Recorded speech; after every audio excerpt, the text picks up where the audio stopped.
దేశ భద్రతను ఈ రేవంత్ రెడ్డి ప్రభుత్వం ప్రమాదంలో పడేసిన ఈ విషయం గురించి రాష్ట్ర ప్రజలకు కొన్ని విషయాలు తెలపాలని చెప్పేసి తెలంగాణ భవన్లో ఈరోజు తెలంగాణ భవన్లో ఈ పత్రికా సమావేశం ఏర్పాటు చేసింది. మిత్రులారా, భారత రాష్ట్ర సమితి పెద్దలు గౌరవనీయులు తెలంగాణ తొలి ముఖ్యమంత్రి కేసీఆర్ గారి మార్గదర్శనం మేరకు కేసీఆర్ గారి కళలను నిజం చేయాలని, తెలంగాణను దేశంలో నెంబర్ 1 రాష్ట్రంగా తీర్చిదిద్దాలని వీరోచిత పోరాటం, అదేవిధంగా అత్యంత అద్భుతమైన పాలన 10 సంవత్సరాలు ఇచ్చిన విషయం తెలంగాణ ప్రజలందరికీ కూడా తెలుసు. అలవి కాని హామీలతోని తెలంగాణ ప్రజల అమాయకత్వాన్ని ఆసరగా తీసుకొని ప్రజలను ఘోరంగా మోసం చేసి గద్దెనెక్కిన కాంగ్రెస్ ప్రభుత్వం, ఈ రేవంత్ రెడ్డి ముఖ్యమంత్రి గత 2 సంవత్సరాలుగా తెలంగాణ ఘోరంగా ప్రజల మీద ప్రతీకారం తీర్చుకుంటూ, అదేవిధంగా తెలంగాణ సంపదను పక్క రాష్ట్రాలకు కట్టబెడుతూ, తెలంగాణ సంపదను రేవంత్ రెడ్డి కాంగ్రెసు ప్రభుత్వంలో ఉన్న మిగతా అందరూ మంత్రులు బహిరంగంగా దోచుకుంటుంటే తెలంగాణ సంపదను, తెలంగాణ ప్రజలను, తెలంగాణను రక్షించడానికి బీఆర్ఎస్ పార్టీ వీరోచిత పోరాటం చేస్తున్నారు. తెలంగాణ వర్కింగ్ ప్రెసిడెంట్ కేటీఆర్ గారు, అదేవిధంగా సీనియర్ నాయకులు మాజీ మంత్రివర్యులు హరీష్ రావు గారు, మిగతా అందరూ మాజీ మంత్రులు, ఎమ్మెల్యేలు, వీళ్ళందరూ కూడా ఎమ్మెల్సీలు, వీళ్ళందరూ అసెంబ్లీ వేదికగా, అసెంబ్లీ బయట కూడా తెలంగాణ ప్రజల రక్షణ కోసం, సంపద రక్షణ కోసం వీరోచిత పోరాటం చేస్తున్న విషయం తెలంగాణ ప్రజలకు తెలుసు. ఈ పోరాటంలో భారీ మూల్యం చెల్లించుకుంటున్నారు. నిజానికి వాళ్ళ మీద అక్రమ కేసులు హరీష్ రావు గారి మీద, కేటీఆర్ గారి మీద, మిగతా ఎమ్మెల్యేల మీద, ఎమ్మెల్సీల మీద, మాజీ మంత్రుల మీద, ఎంతోమంది మీద కేసులు పెట్టినా కూడా మడమ తిప్పకుండా తెలంగాణ ప్రజల రక్షణ, తెలంగాణ ఆత్మగౌరవమే, తెలంగాణ సంపదను కాపాడమే ధ్యేయంగా బీఆర్ఎస్ పార్టీ పోరాటం చేస్తున్నది. మొన్నటికి మొన్న నైని కోల్ బ్లాక్ వ్యవహారంలో కూడా రేవంత్ రెడ్డి, వాళ్ళ కుటుంబ సభ్యులు, అదేవిధంగా మిగతా మంత్రులు దీన్ని నైని కోల్ బ్లాక్, తెలంగాణకు చెందిన సంపద నైని కోల్ బ్లాక్ను వాళ్ళు దోచుకుంటుంటే ఆ దోపిడిని అడ్డుకొని అది మళ్ళీ తెలంగాణకు చెందే విధంగా పోరాటం చేసింది బీఆర్ఎస్ పార్టీ. ఈ పోరాటాన్ని అడ్డుకోవడం కోసం, తమ దోపిడీని కొనసాగింపు కోసం ఈరోజు అటెన్షన్ డైవర్షన్ విచ్చలవిడిగా చేస్తూ ఉన్నారు రేవంత్ రెడ్డి గారు. కాళేశ్వరం ప్రాజెక్టు ఈ తెలంగాణకు ఒక వరప్రసాదిని, తెలంగాణలో 1 కోటి ఎకరాలకు నీళ్ళందించిన ప్రాజెక్టు, ప్రపంచంలోనే రికార్డు సాధించిన ప్రాజెక్టు. ఆ ప్రాజెక్టును కూడా కూల్చేసి, ఆ ప్రాజెక్టును మేడిగడ్డలో కూల్చేసి దాన్ని కూడా పీసీ ఘోష్ కమిషన్ అని చెప్పేసి అటెన్షన్ డైవర్షన్ చేశారు. అదేవిధంగా ఫార్ములా ఈ కేసు అని చెప్పి అటెన్షన్ డైవర్షన్ చేశారు. అదేవిధంగా గత 2 సంవత్సరాల నుంచి ట్యాపింగ్ అనే కేసు కూడా పెట్టి, అక్రమంగా పెట్టి ప్రజలందరినీ కూడా ఈ దోపిడీ నుంచి వాళ్ళ దృష్టి మరల్చే ప్రయత్నం ఇలా రేవంత్ రెడ్డి ప్రభుత్వం విచ్చలవిడిగా, నిస్సిగ్గుగా చేస్తున్నది.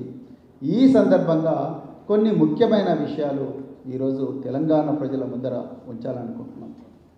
మొట్టమొదట, మొన్న హరీష్ రావు గారిని, ఈరోజు బీఆర్ఎస్ పార్టీ వర్కింగ్ ప్రెసిడెంట్, మాజీ ఐటీ శాఖ మంత్రి, మాజీ పరిశ్రమల శాఖ మంత్రి, మాజీ మున్సిపల్ అభివృద్ధి శాఖ మంత్రి కేటీఆర్ గారిని సంబంధం లేని ఈ ట్యాపింగ్ కేసుకు ఈరోజు జూబ్లీ హిల్స్కు పిలిపించడం, గంటల తరబడి విచారించడం, మొన్న హరీష్ రావు గారిని విచారించడం, ఇంకా కొంతమంది ఎమ్మెల్సీలను, ఎమ్మెల్యేలను విచారించడం పూర్తిగా బీఆర్ఎస్ పార్టీ ఖండిస్తున్నది.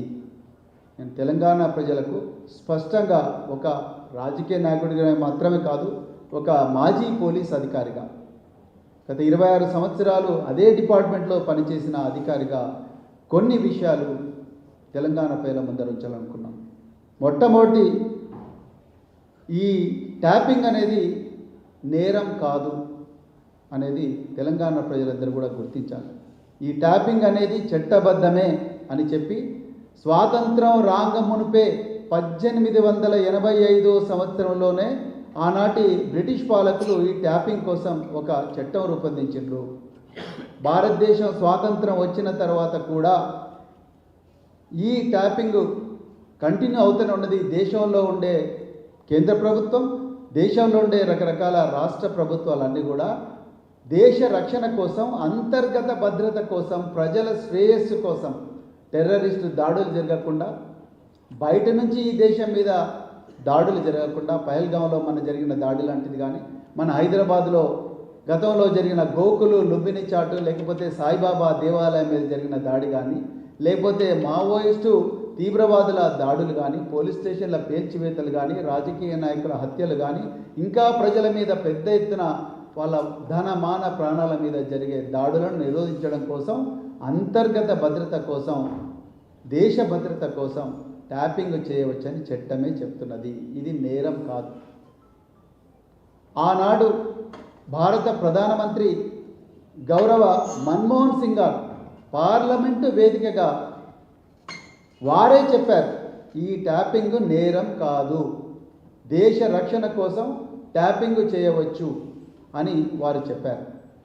ఆనాడు దివంగత రతన్ టాటా గారు ఫోన్లు ట్యాప్ అవుతున్నాయని చెప్పిన వెంటనే మరి మన్మోహన్ సింగ్ గారు దేశ భద్రత కోసం మేము 9,000 ఫోన్లు ట్యాప్ చేశాము, 500 ఈమెయిల్స్ మేము ప్రతి నెల కూడా మానిటర్ చేస్తున్నామని దివంగత ప్రధాని గౌరవ డాక్టర్ మన్మోహన్ సింగ్ గారే చెప్పారు. ఒక్కసారి మరి వారి వీడియో దయచేసి మీడియా వాళ్ళు చూపించాలి, తెలంగాణ ప్రజలకు తెలవాలి.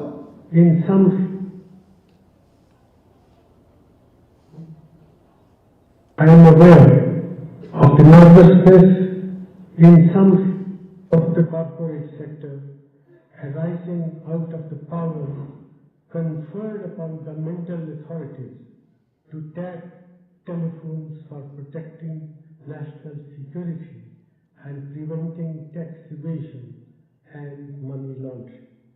While these powers are needed in the world that we live in, they have to be exercised with utmost care and under well-defined rules, procedures and mechanisms so that they are not misused.